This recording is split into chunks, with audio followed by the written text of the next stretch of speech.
좀만 기다려라. 너가 그동안 잘못하면서 실수했던 거 몇 년만 고생하면 내가 다시 시작하게 해줄게. 모든 것을 원점으로 돌려서 다 리셋하게 만들어주는 거. 이게 바로 희년인 거죠. 이해가시죠? 네. 사실 이 희년은 그 속죄일이라는 게 있어요. 매년 그 백성들이 속죄일이라는 것을 정해서 하느님에게 이제 속죄 제물을 바치면서 이제 대제사장이 자신을 위해서 속죄 제물을 바치고 또 그리고 이 백성들을 위해서 속죄 제물을 바치면서 하느님과 화해하는 그런 날이 있는데, 이런 속죄일에 이제 순양의 뿔로 나팔을 불어서 이 희년을 거룩한 해방의 날로 선포를 합니다. 희년의 의미를 알고 보니까 왜 희년이 자유와 해방의 날인지 확 다가오시죠? 그렇죠? 특별히 가난하고 억눌렸던 사람들에게 이게 왜 복음이 될 수 있는지. 그런데 가끔 이제 묻는 분이 있어요. 신부님, 정말 다들 이렇게 지켰나요? 여러분들 어떻게 생각하세요? 희년이 정말 이루어졌을 것이다. 한번 손 한번 들어보세요. 네, 손 내려주세요. 안 이루어졌을 것이다. 내려주세요. 학자들은 아마 대부분 이루어지지 않았을 것이다 라고 이야기를 해요. 그렇다고 해서 정말 안 이루어진 것이 아니라 신심이 기뻤던 사람들은 정말로 그 땅을 다 돌려주고 그리고 종들도 다 해방시켜줬겠죠. 바로 여기에서 이 있는 자들의 신앙이 드러났다는 거예요. 그렇기 때문에 이 속죄일의 희년이 선포됐다는 게 의미가 있는 겁니다. 무슨 말이냐? 탕감받은 종의 비유 다들 기억하시죠? 그죠? 한 종이 임금에게 1만 달란트의 빚을 탕감받았어요. 그런데 이 사람에게 빚진 100데나리온 빚진 사람에게 막 그거 얼른 갚으라고 하다가 결국 감옥에 갇혀버리는 그런 이야기 있죠? 속죄일이에요, 속죄일.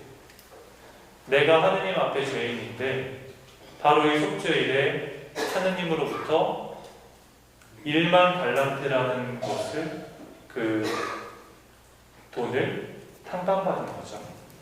내가 하느님께 이렇게 모든 것을 탕감받고 나의 죄로부터 해방된 이 속죄일에 그 역시 어떻게 해야 되겠어요? 나에게 빚을 진 사람들을 보내주고 그에게 해방과 자유를 선물하는 것. 이것이야말로 그 부자가 할 수 있는 정말 최선의 신앙 고백이 될 수 있다는 것이죠.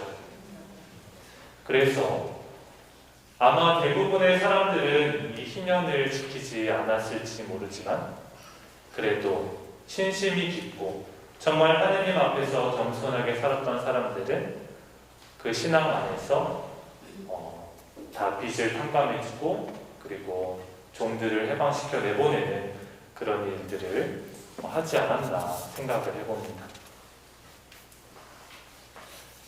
이 희년 규정에도 두 가지 근거가 있어요. 첫 번째는 사실 안식일이나 안식년과도 비슷합니다. 특별히 이 희년은 안식년과도 굉장히 유사한데, 첫 번째는 아까도 제가 말씀드렸지만 모든 것이 하느님의 소유라는 거예요. 레위기 25장 23절을 보면 이런 구절이 있습니다. 땅을 아주 팔지는 못한다. 땅은 나의 것이다.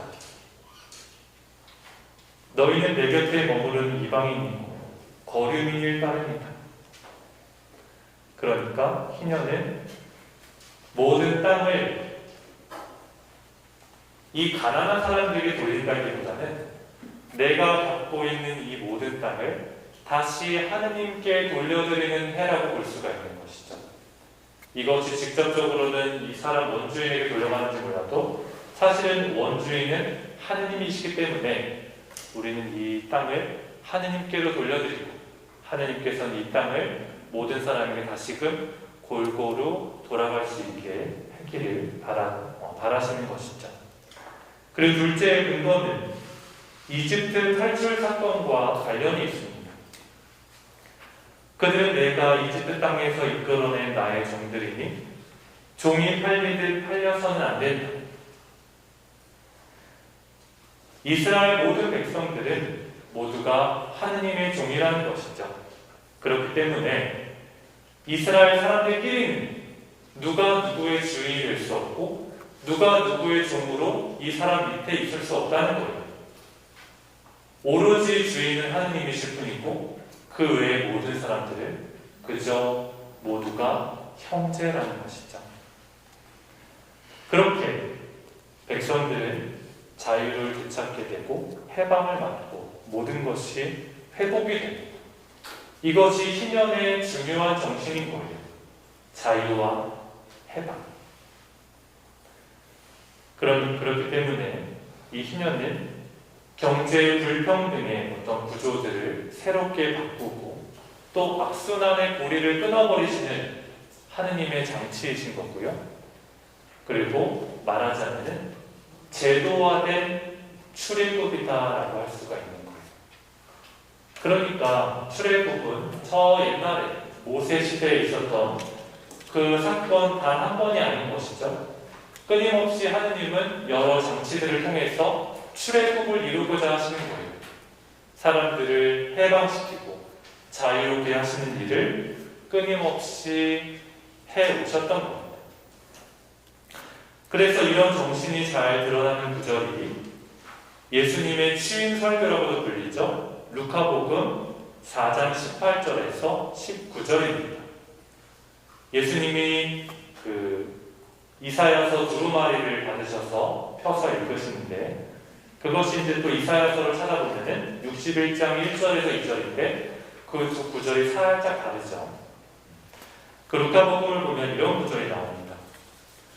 주님의 영이 내 위에 내리셨다.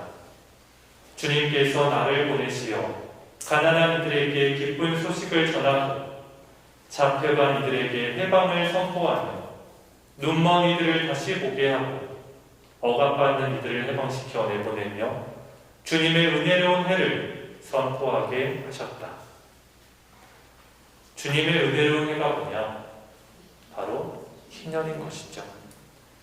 예수님이 공생활을 시작하실 때 하셨던 말씀이 말하자면은 출사표죠, 출사표. 그래서 예수님이 공생활 동안 하셨던 모든 것은 말하자면은 결국 희년을 선포하신 것이다.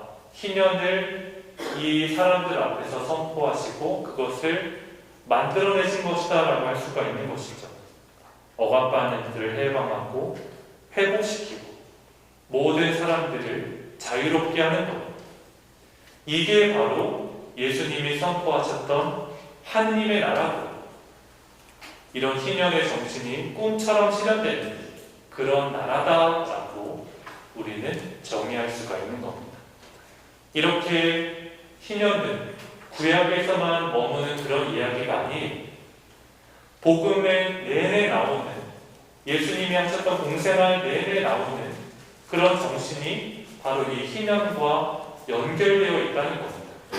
그래서 따로 떨어져 생각하시면 안 돼요. 이 둘은 항상 이렇게 영향을 주고 있고 어떻게 보면 하나라는 것을 우리가 잊지 않았으면 좋겠습니다.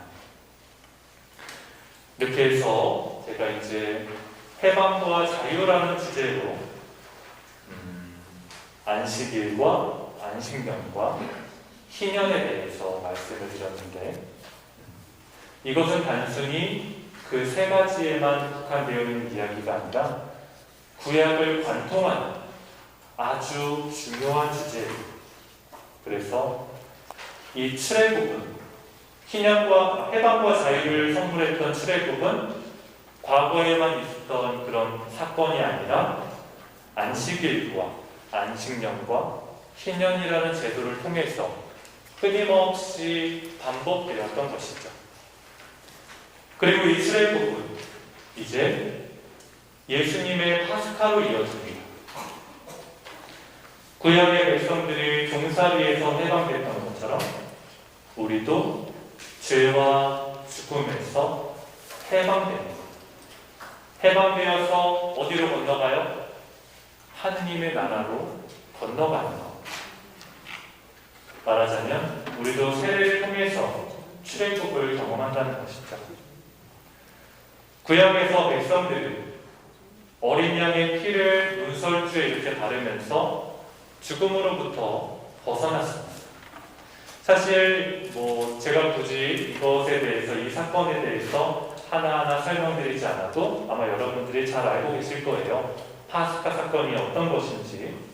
그리고 또 제가 듣기로는 이 강의가 끝난 다음에 이제 파스카 예식을 실제로 해보신다고 이렇게 들었는데 아마 또 그때 파스카 예식을 하시면서 하나하나 또 세세하게 알게 되실 테니까 굳이 이 자리에서는 다루지는 않겠지만, 아무튼 우리 역시도 그런 어떤 예수님이 하신 파스카 예식을 통해서 당신 스스로 목숨을 바치셨던 파스카를 통해서 우리가 죄의 죽음에서 벗어나서 하느님의 나라로 건너가게 된다는 것, 그리고 십자가에 돌아가셨던 그 어린 양의 피로, 예수님의 피로 우리가 해방되고 구원된다는 거 항상 기억하면 좋겠고요.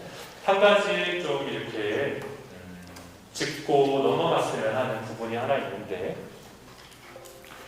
그 파스카 만찬 규정이 있어요. 유다인들이 했던 파스카 만찬에는 여러 규정들이 있습니다.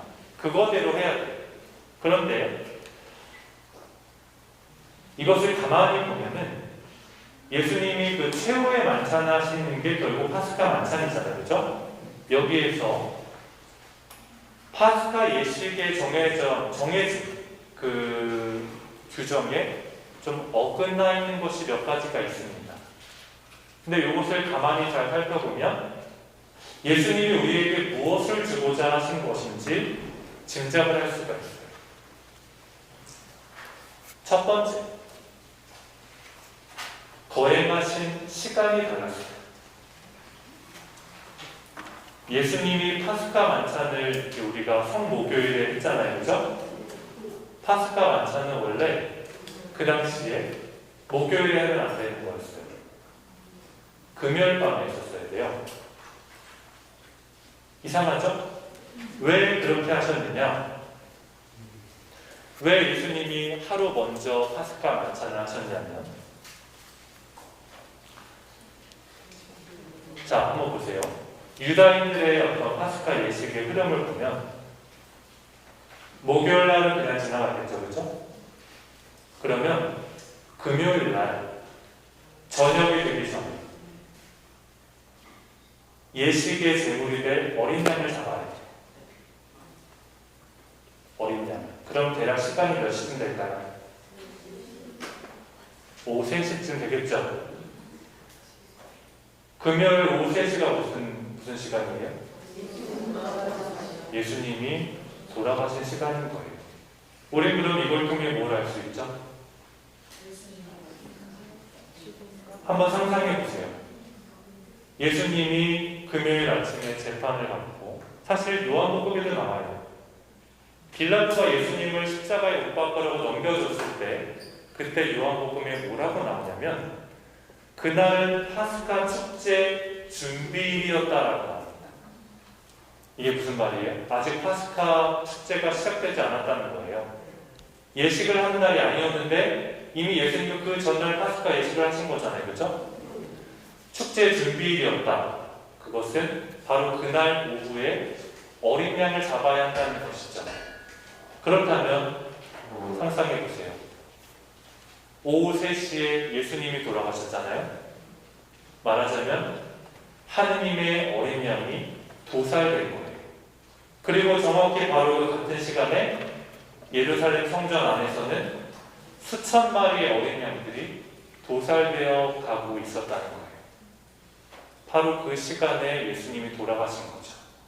무슨 말이냐? 예수님은 하느님의 어린 양으로서 돌아가신 것이다 라는 것이 정확히 맞아떨어지게 되는 거죠. 그리고 파스카 예식 때는 본래 어린 양을 가지고 만찬을 해야 되잖아요. 근데 예수님은 뭐로 만찬을 하셨어요? 빵과 포도주.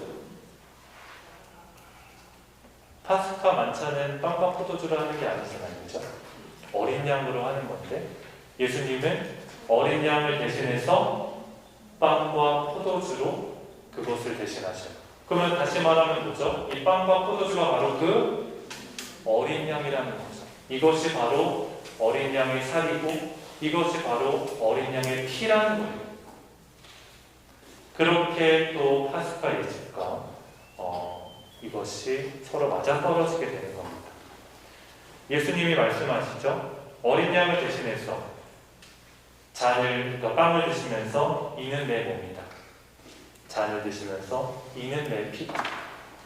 이것이 어린 양의 몸이고 이것이 어린 양의 피다 라고 말씀하시는 거죠. 그러면서 빵을 쪼개는 행위나 이런 것들을 당신과 결부시켜 주십니다. 그리고 마지막으로 예수님이 하셨던 말씀, 나를 기억하여 이를 행하여. 원래 파스카 만찬은 뭘 기억하는 의식이었어요? 하느님, 이스라엘을 이집트에서 해방시키신 하느님을 기억하는 행위였죠. 그런데 이제 예수님은 이 파스카 만찬의 의미를 새롭게 해석하시는 거예요. 그래서 이 만찬은 이제 유다인들은 자신들을 종살이에서 해방시켜 주신 하느님을 생각했지만 이제 우리는 종살이, 우리의 죄와 죽음의 종살이에서 해방시켜 주신 예수 그리스도를 기억하는 행위가 되는 것이죠. 이게 바로 두 글자로 하면 뭐예요? 미사죠. 이게 바로 미사인 겁니다. 그래서 미사가 파스카 예식이 되는 것이고 예수님께서 하느님의 어린 양이 되시는 거예요. 유다인들은 아직도 구약의 출애굽을 기념하면서 파스카 만찬을 실행을 하고 있어요.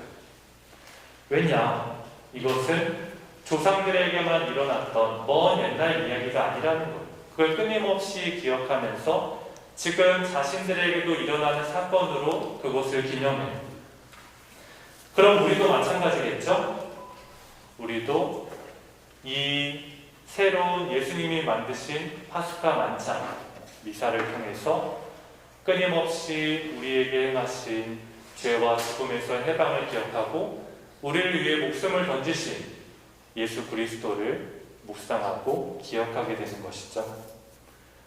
이제 앞으로 우리가 이제 2박 3일 동안 피정을 해 나가실 텐데 그리고 또 파스카 만찬을 실제로 행하실 텐데 이것을 하나하나 하시면서 우리를 해방시키시고 자유롭게 하신 예수님을 항상 잊지 않으셨으면 좋겠고 우리가 그분께 받은 은총이 얼마나 큰 것인지를 항상 기억하고 묵상하면서 기쁘고 감사한 마음으로 사셨으면 좋겠고 또 내가 받은 해방과 자유를 또 다른 사람들에게도 해줄 수 있는 그런 출애굽의 도구가 될 수 있는 그런 여러분이 되시기를 바랍니다. 네, 이상으로 강의를 마치도록 하겠습니다. 혹시 질문하실 거나 이런 거 혹시 있으실까요?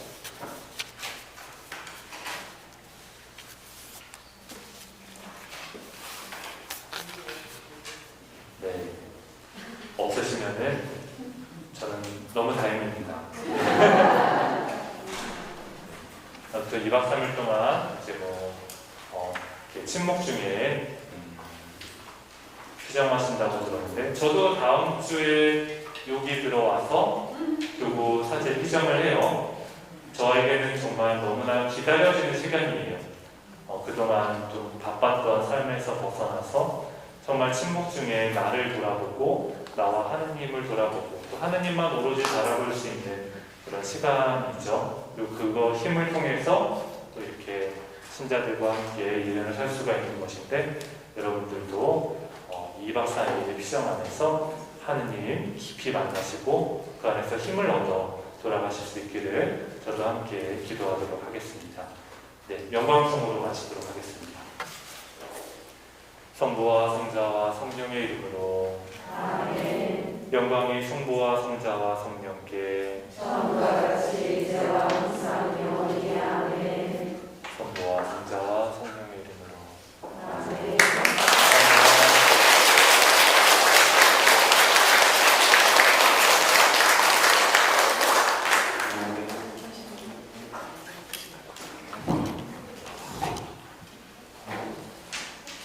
강의 잘 들으셨죠? 네. 내용이 아주 꼼꼼하고 알차게 잘 우리의 파스카 내용의 안내까지 해주셔서 너무 감사드려요. 다시 한번 뜨거운 박수.